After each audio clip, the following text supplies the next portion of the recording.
નમસ્કાર, આપ જોઈ રહ્યા છો સ્પાર્ક ટુડે ન્યૂઝ। ઉપરવાસમાં ભારે વરસાદને લઈ નર્મદા ડેમ સરદાર સરોવરમાં પાણીની ભારે આવકને લઈ નર્મદા નદી કાંઠા વિસ્તારમાં આવતા તમામ ગામડાઓને તંત્ર દ્વારા એલર્ટ કરાયા છે।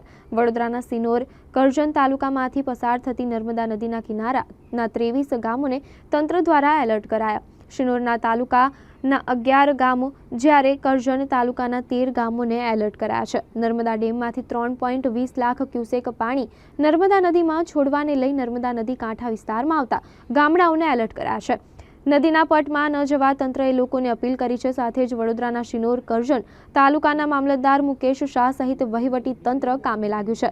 શિનોર કરજણ મામલતદાર મુકેશ શાહ સહિત વહીવટી તંત્રએ નર્મદા નદી કિનારાના એલર્ટ કરાયેલા તમામ ગામડાઓની મુલાકાત લીધી અને ગામડાઓના સરપંચ તલાટીઓને ગામ નહીં છોડવા સૂચના અપાઈ। વહીવટી તંત્રએ નર્મદા નદી કાંઠે મુલાકાત લઈ ગામ લોકો માછીમારોને નર્મદા નદીમાં ન જવા સૂચના આપી। વડોદરાના કરજણ શિનોર તાલુકા વહીવટી તંત્ર એલર્ટ મોડમાં જોવા મળ્યું।